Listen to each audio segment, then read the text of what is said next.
Welcome back to another video, and today we'll be analyzing the best out of the other 7 revenant means guapee. Guapee has a very unique playing style when it comes down to using revenant and playing Apex as a whole, and there are 2 things that set him apart from the other 6 revenant means. So let's get into the video. I've said this in most of my videos, in my guides, and in this series. Guapee understands the legend that he plays, which is revenant. He understands his kit completely, his weaknesses and his strengths. Where to play revenant, he knows that his greatest asset with revenant is his passive, which gives him the ability to climb higher and faster than the rest of the legends in the game, and also you can crouch walk a lot faster than everyone else in the game. So he takes that knowledge and mends it into his own playing style. He crouches while he shoots and strafes side to side, which will throw off his enemy's natural game sense, since that you aren't used to going up against a revenant who actually uses the ability to the max. He uses the wall climb ability to gain height advantage on enemies, or even just to climb over a door and wait for the enemy to come out and drop down behind them. He uses his tactical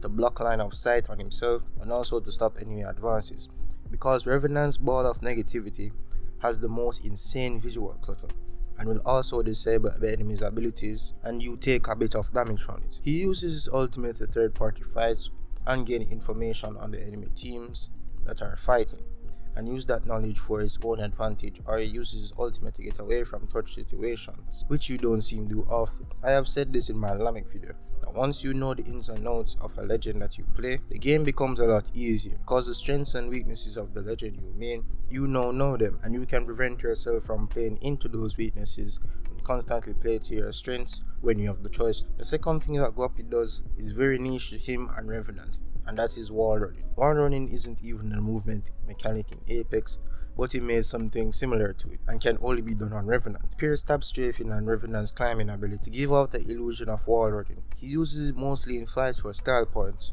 but it actually throws off his enemies, since that it isn't something most players are used to seeing. For example, tap strafing and wall jumping.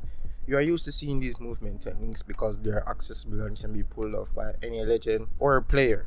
You will eventually get used to seeing it, so you either step back or wait till the player lands when he's wall jumping, or try to read the direction of the tap strafe. But with wall running, you aren't used to seeing this every game or most times. This can only be done with Revenant, and from what I've seen in the community, he's the only person who has mastered this technique. With pairing tap strafing and Revenant's passive ability, he created a niche movement technique that can break ultimate line of sight on him, and also the ability to confuse and misdirect enemies to his liking. Technique is best used in buildings, which has stabilizing pillars for that building, which has 4 points which he can use to maneuver around the pillar, or just to use a wall that connects to another wall. I use the wall running technique to throw off enemy line of sight on him, or to gain height advantage. This technique is very niche to him and Revenant, and can only be done on PC and only on Revenant with M&K, as explained in one of his videos.